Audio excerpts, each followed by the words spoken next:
Why most men marry wrong women and regret later. Guys, pay attention to the very end of this video, because some things I want to say to you, you will need it, and people around you will also need it. I've come to discover that most good men happen to marry bad women. Number one, you thought everyone is like you.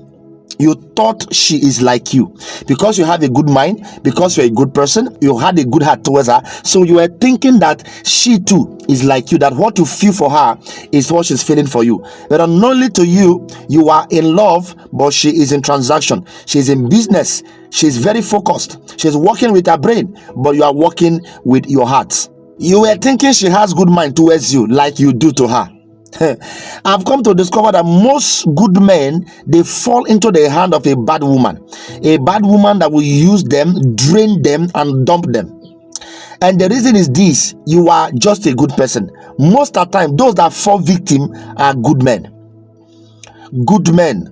Men that have good heart, they're the one that fall victim, not bad guys. Because before a bad guy can fall victim, he must have done something to you and leave the woman. But a good man will want peace. A good man will want, everything to be fine. A good man will want everything to be okay. A good man does not want quarrel. A good man does not want any kind of argument. A good man does not want, his marriage to have issue or to break. You want to protect it. And if that is your type of person, you will feel serious pain in that marriage and relationship that you'll not be able to bear. Number two reason why good men marry bad women is because you were too focused on her spiritual ability. This one is majorly for those of you that are Christians. You saw her that she's a Christian. You saw her that she speaks in tongues. You saw her that she's very active in church. You saw her that she can sing, she can dance. She liked the things of the kingdom, and you just go ahead and marry her. You were too focused on her spiritual activity. Every day she's in Bible study. All night she's there. Church service she's there. She go on time. She come back home. But when she come back home, is a different character. But because you haven't been living with her, you thought because she's very attached to church that she could be a good wife. That is one of the things that you did to yourself, and you can only be the one to redeem yourself from it. You just saw that she loved God, but you did not pay attention to her character. Most of the time, what you marry is not church. No matter how born again any person can be, no matter how attached shall become to the things of God, the love for the gospel, the love for the work of God, she may be a good Christian and she may not be a good wife. It's a reality that you get to discover later. You thought that she could love you the way she loved God, but unknowingly to you, she's just doing activities not because she genuinely loved God. Because someone that genuinely loves God will love from their heart. And if it can genuinely love God, they can actually do the right thing at home. But most of the time, what they go there to do is activities. Because nowadays, pastors, they don't teach characters in the church. They just teach you teachings and preachings that can make you to raise money, and they can do the church projects. So most of the times, these our young ladies, they are not learning anything in the church. They are not learning in the church. That is why their character is different in the church and their character is different at home. When they're in the church, they just quiet and package themselves because in their brain, they are in the house of God. But once they are out of there, it's a different game entirely. Listen, man, you don't marry beauty, you don't marry Christianity. What you marry is character. You don't marry a girl because she's very good in activity in church. What you marry is character. Even the pastor himself, if he marry a woman without a good character at home, he will still get frustrated, and if care is not taken, he will divorce that wife. This is why you see many pastors today that they are divorcing their wife.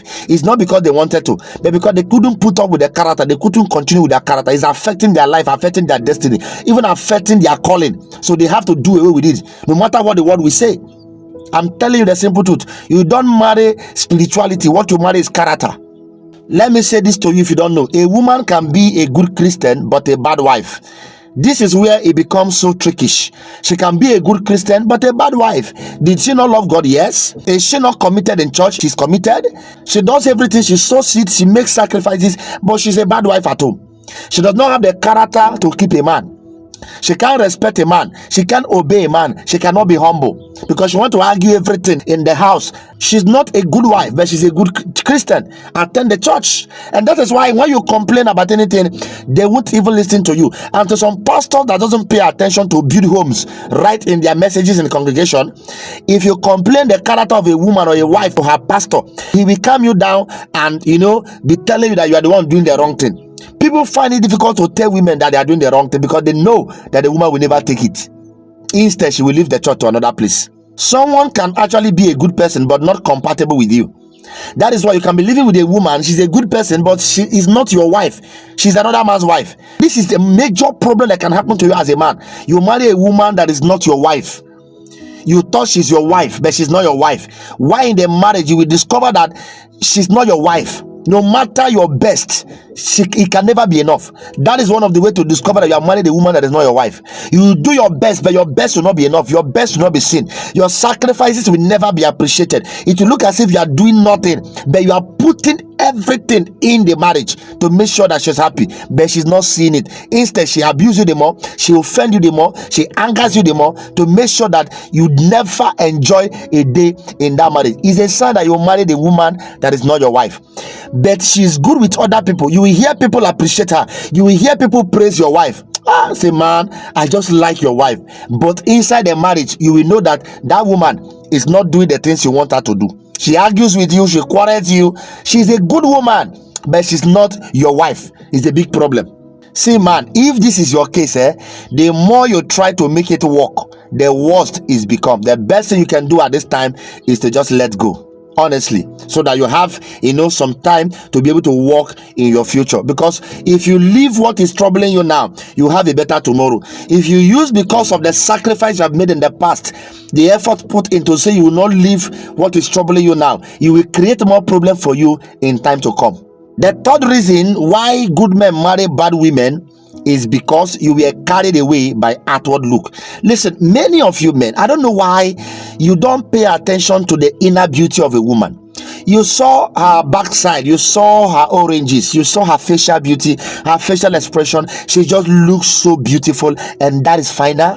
That is finer. You think that when she gets to 70, 80 years, that beauty will be there. It will not be there. Even as 50, the beauty is already deteriorating.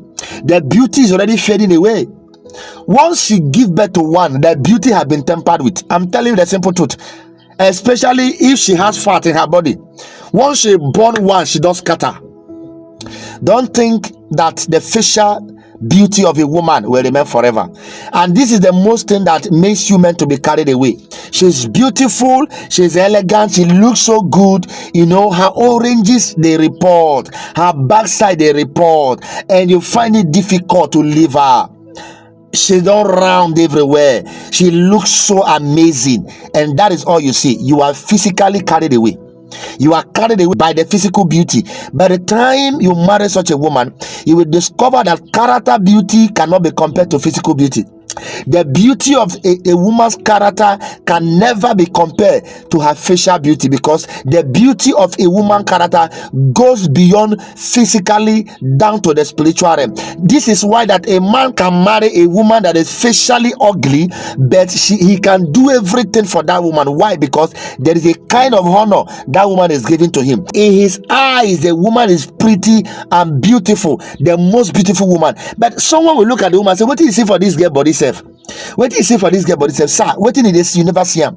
And this is why when some men cheat on their woman, the woman that they will cheat with, cannot be compared to the facial beauty of the one at home. Pay attention now, because this is what I'm saying now. Many of you will argue it, because it's a problem in our world today. You see a man that married a very beautiful woman. When you look at her, you will know that this one is, catchy. She's very, very pretty and beautiful. But you discover that that man has one side chick somewhere. And if you compare that side chick to the wife at home, you will know that that side chick is a trash.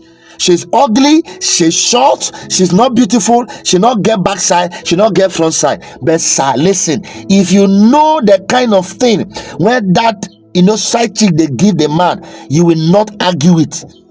She's not beautiful outside, but inside she's very pretty. That inside beauty, that honor and respect that the man is seeing, that is what the man is going for. But the one at home, the facial beauty that she's seeing, that she knows she's beautiful, has taken over her. So because of that, she doesn't respect the man.